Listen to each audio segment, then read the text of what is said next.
Christ. Yeah, go for it. Go. Cool. Can I zoom in on this? There's a wee... Zoom. Yeah. Not that way, this way. Okay, so cool. So we started off by doing some brainstorming. So we've got some brainstorming over there. Also sent some tweets. Here are some tweets I got looking back about what people do about the issues they have about dressing. We also then started talking amongst our team to figure out, okay, what are the key issues? How can we narrow this down? Which is how we talked about before with bikes. So then we ended up going to the bike shop earlier on. Can you see that? Ooh. So this guy talked to us for about half an hour, all about bikes, all about various clothes, showed us around the shop.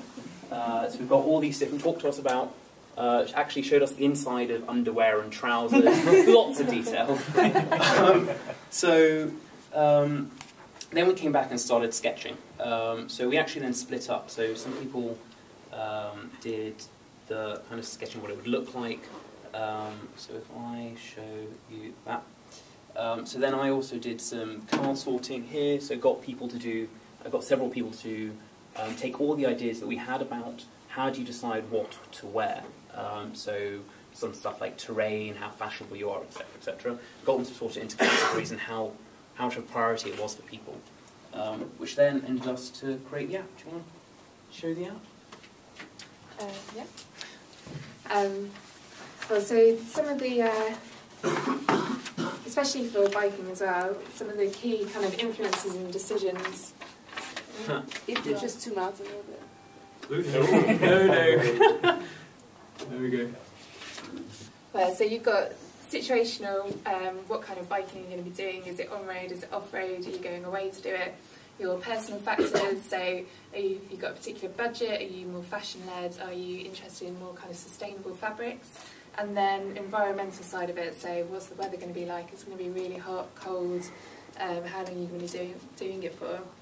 We decided that the outcome of all of this would be a suggestion of outfit and kit, and that we want them to either buy online or reserve it in stores. So that kind of drove us to the website side of it, the web app. So that the first kind of inroads into it would be, what's the situation going to be? Would you be commuting, racing, are you going on holiday, or is it more kind of a leisure weekend ride? And from there you can kind of go in and start looking at the other decisions.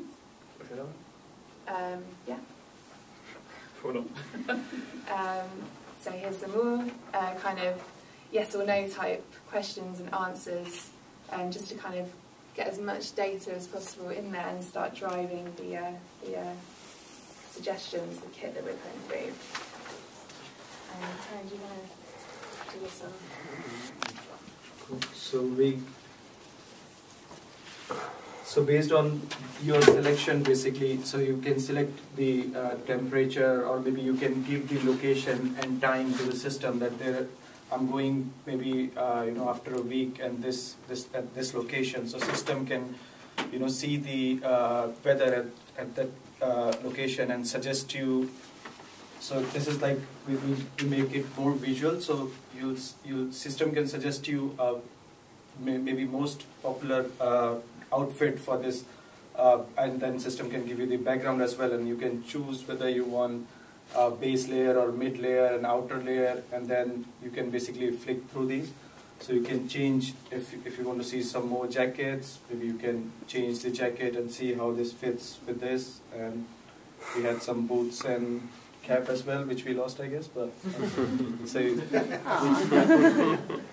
so you can basically navigate with this and see how this looks, and then the background gives you nice visual cue as well, that okay, I have I'm going to, let's say maybe some in some winter or somewhere, maybe maybe in some snowy mountain. So this background can give you nice visual cue that okay, and you can see yourself standing there.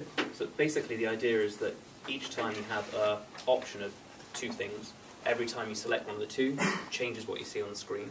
And you've got various layers, actually, because you've got underwear, jackets, etc. It shows you all the different layers of clothing.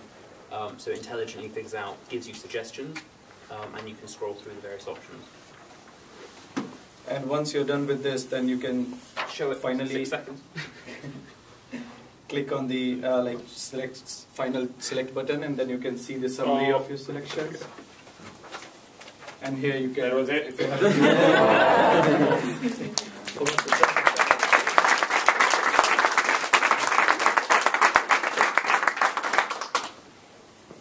Questions? Did you, when you said you talked to someone in a bike store, did you also talk to any cyclists? No.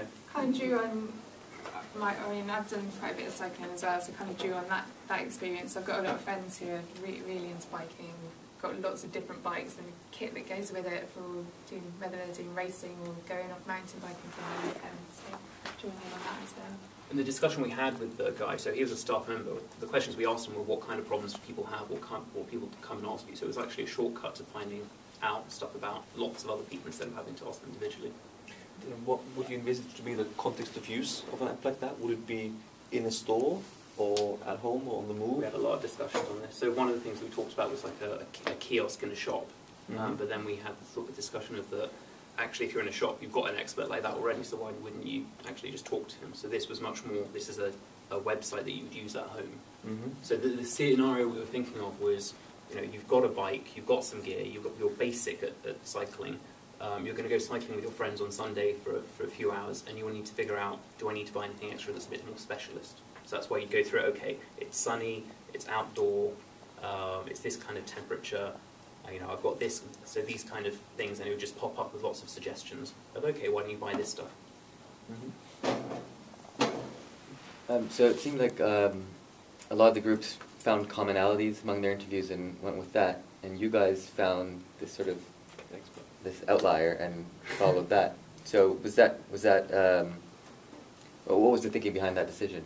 We kind of, with all our initial research and our kind of ideas dump over there, we ended up with three options, three situations: weddings, going on holiday and making sure you've got the right stuff to take with you, or sports, so having specific kit for a sport or a sporting event or going away to do that.